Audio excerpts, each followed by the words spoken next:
13. Whose battle? Last night before I went to bed, I looked out across the harbor and saw that one of the boats was lit up.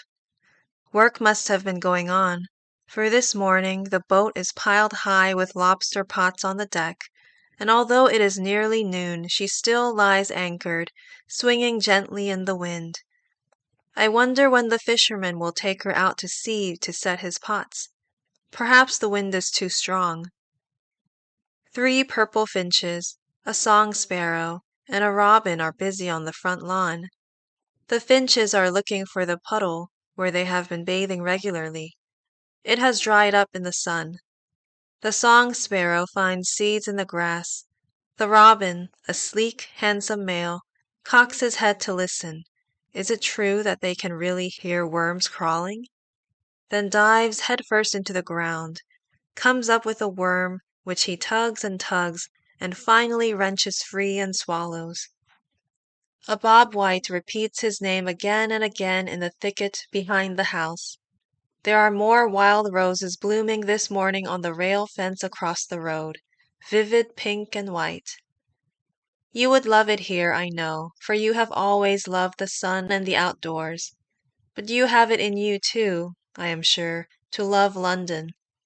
I have been there only once, but I was captivated and held by the solidity of the place and by what I can only call a great, noble elegance. There it stands, still London after so many centuries, after the unimaginable bombing of World War II, still a strong, proud city. I felt as though I had known it centuries ago, and was glad to find it again. Perhaps today it is cold and rainy there, while the sun shines brilliantly here. I have just received in the mail a magazine containing several pieces on the ordination of women.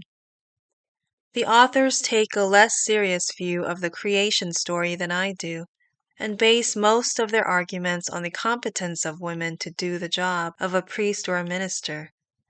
This is a pretty convincing argument at first glance. The church needs ministers. Women make good ones. Why not let women be ordained?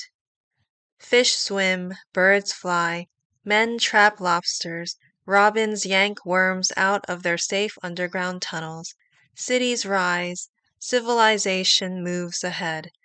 Isn't it all a part of the great rhythm and harmony of things? I believe the Lord is in charge.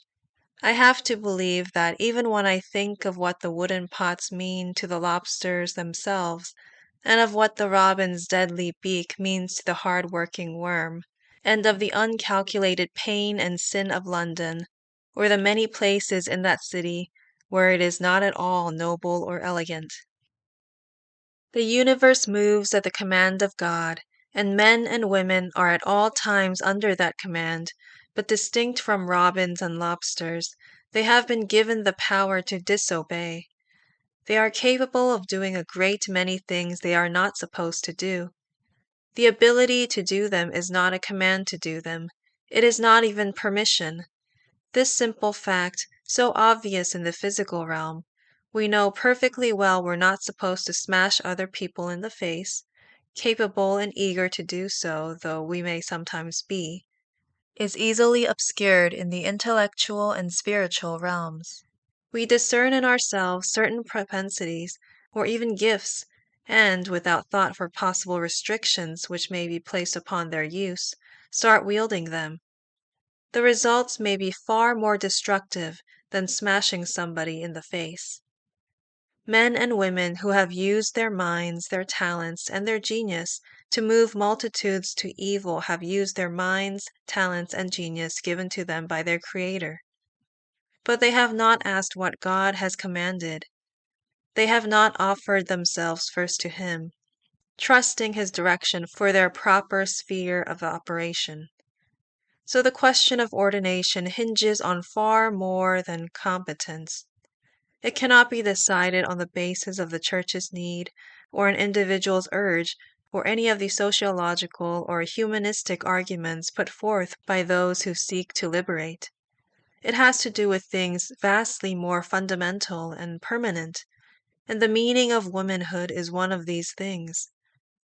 We have something to respond to, something that directs and calls and holds us, and it is in obedience to the command that we will find our full freedom.